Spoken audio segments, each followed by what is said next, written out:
welcome to Anime and Kid Stuff. Today I'm going to make some ceremonial matcha. This particular one is jade leaf, and I got it in this nice airtight OXO container, which is nice because matcha can be kind of fussy and not stay fresh for very long. So I kind of go a little overboard, but sometimes a Ziploc bag might help too. But here's the kind I'm using.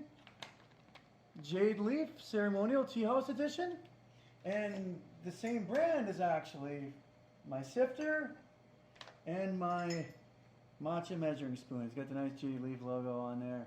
Real nice measuring spoon, I might add. Yeah, here you go. It looks like this. I love the nice pouch. It works real good. Keep it fresh again. And then I'll that's what it looks like. I'll put it in the sifter and then quickly sift it. Usually the tea is ready exactly when I'm done sifting it. It starts whistling at me. So it usually works out pretty good, but today I had to talk a little bit for you, so I'm a little bit delayed. But there it is. Push it all through with a teaspoon or whatever works. And the sifting isn't always necessary. I mean, in a pinch, an electric frother might basically do a good job at breaking up those clumps, but in general, this is just to kind of make sure you break up all the clumps and things like that that might form if you skip the sifting process. But there it is. That should work. And now, there it is in the cup. I'll get the tea.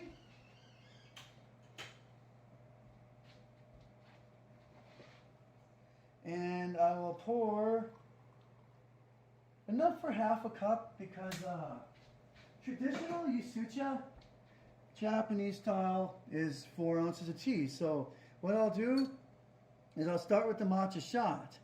That is the important thing. You want to just do 2 ounces, a quarter of a cup of water to start with, and you don't want it boiling.